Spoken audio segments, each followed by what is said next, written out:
یہ پالیسی کیا ہے. پھر بیرسٹر گور کے حوالے سے بہت سارے سوشل میڈیا پر شور بھی مچنا شروع ہو. بیرسٹر گور نے کہا یہ پی ٹی آئی کی پالیسی نہیں. میں نے بیرسٹر گور صاحب سے رابطہ کیا, ان سے پوچھا کہ آپ نے یہ کہا ہے. انہوں نے کہا میں نے ہرگز یہ نہیں کہا. میں نے ان سے کہا یہ ہماری بانی چیئرمین کی پالیسی ہے, پی ٹی آئی کی پالیسی ہے. اس طرح کی کوئی اسٹیٹمنٹ نہیں دی, اور وہ اسٹیٹمنٹ بعد میں نے ٹویٹر پہ لگائی بھی جو انہوں نے بھیجی بھی, اور سنو ٹی وی کو انہوں نے یہ بیان بھی دے دیا. اب اصل معاملہ اس وقت انٹرنیشنل دباؤ کا جو بڑھتا جا رہا ہے اس میں صرف 3 اہم چیزیں ہیں. اس وقت اسٹیبلشمنٹ کو جو سب سے بڑا خطرہ اور جو لگ رہا ہے کہ یہ ہمیں ایک پیغام آ جائے گا, اور وہ پیغام کسی بھی وقت متوقع ہے, کیونکہ ڈونلڈ ٹرمپ کی ایڈمنسٹریشن میں بہت ساری تبدیلیوں میں جو پہلے 10 بڑے, اگر آپ ان کی حکومت کے اسٹیٹ ڈپارٹمنٹ کی ویب سائٹ پہ دیکھیں 10 بڑے عہدے ہیں, اس میں ایک بڑا عہدہ جس کا میں نے پچھلے ویلاگ میں ذکر بھی کیا,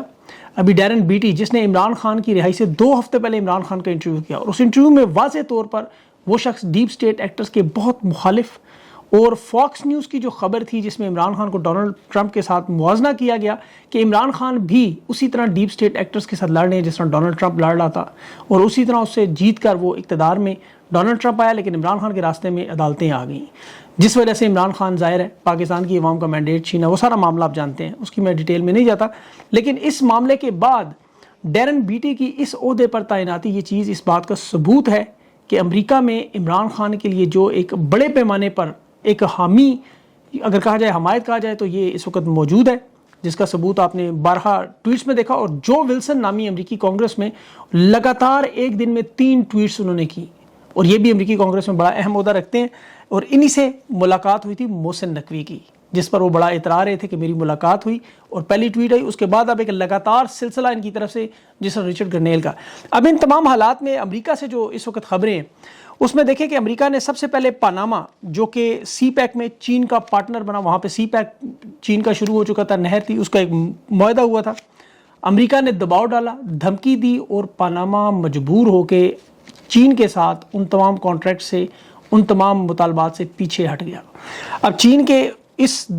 معاملے کو وہ کس طرح ٹیکل کریں گے, اور یہی معاملہ پاکستان میں اس وقت یاد رکھے $67 ارب چین کی سی پیک میں انویسٹمنٹ لگی ہوئی ہے. اب اگر چین کی یہ سی پیک میں انویسٹمنٹ لگی ہو اور پاکستان کو کہا جائے کہ آپ بھی ہر صورت میں جلدی سے اگر کوئی ایسا کریں کہ اس سی پیک کے معاملات سے نکلیں, تو پھر ان کے لیے کیا مسئلہ ہوگا. اسی سلسلے میں آصف علی زرداری کو فل فور چائنا بھیجا جا رہا ہے, اور وہ چین جا کر ان معاملات کو ٹھیک کرنا چاہ رہے ہیں, لیکن یہ معاملات ٹھیک ہو نہیں سکتے.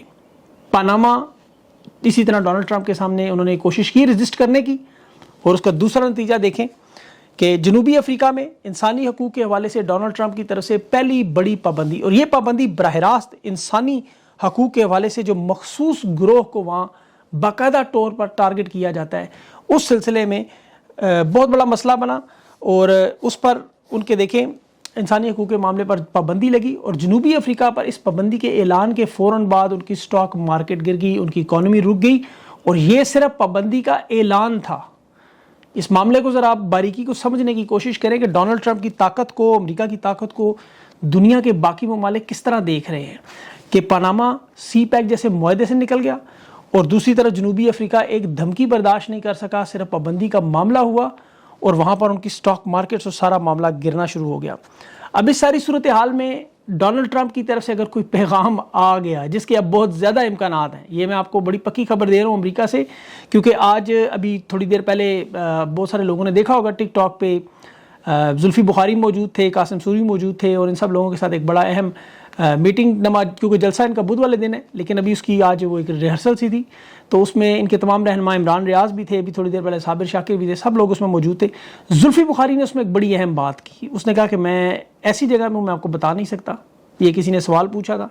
اور اس کے بعد ان کے معاملات جو ہے وہ امریکہ کی طرف سے انہوں نے کہا کہ ابھی اس ہفتے میں بہت بڑا معاملہ سامنے آنے جا رہا ہے. تو میری تو اس طرح کی اطلاعات بالکل موجود ہیں کہ ایسا معاملہ امریکہ سے جلد یا بدیر آپ کو نظر آئے گا. اب وہ پیغام کس سلسلے میں آئے گا, کس طرح کا آئے گا, انسانی حقوق کے حوالے سے اسٹیٹمنٹ آئے گی, کیونکہ یہاں پر یورپی یونین کا جو وفد آیا ہے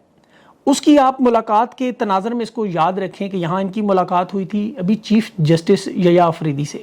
اب عام حالات میں یورپی یونین کے وفد کو یحییٰ آفریدی سے ملنے کی کوئی ضرورت نہیں تھی, لیکن یہی معاملات, یہی ملاقات اگر ماضی میں آپ جسٹس ارشاد حسن کے حوالے سے دیکھیں تو آپ کو یاد ہوگا جب نواز شریف کی رہائی کا معاملہ تھا تو بل کلنٹن کے ساتھ ٹوائلٹ کے اندر 2.5 منٹ کی ایک ملاقات ہوئی تھی, صرف 2.5 منٹ کی. وہاں پہ بل کلنٹن اندر پہلے سے موجود تھا, ارشاد حسن کو بھیجا گیا اور وہاں پر پیغام بل کلنٹن نے دیا نواز شریف کو رہا کرو، اور اس کے بعد نواز شریف کی رہائی ہوئی. 200 کیس تھے شاید اس وقت، طیارے کا کیس تھا، مشرف کا کیس تھا، جنرل ضیاء بٹ کو یہاں پر ISI کا نیچے چیف لگایا جا رہا تھا، اور وہ سارا معاملہ آپ کے سامنے. نواز شریف مکھن سے بال کی طرح نکل کر سعودی عرب پہنچ کے وہاں مل چلاتے رہے، 10 سال کا معاہدہ ہوا. خان کے معاملے میں فرق یہاں پر صرف یہ کہ عمران خان یہاں سے نکلنا نہیں چاہتے. عمران خان اس انداز میں کبھی زندگی میں ڈیل نہیں کریں گے. انہیں پتہ ہے کہ ان کی ساری سیاست، ان کا نظریہ، پاکستان کی قوم کو حقیقی آزادی، یہ سب کچھ آن سٹیک ہے. اور عمران خان نے جس طرح کی زندگی گزاری ہے، کوئی ان سے یہ سوچ بھی نہیں سکتا کہ وہ ڈیل کریں گے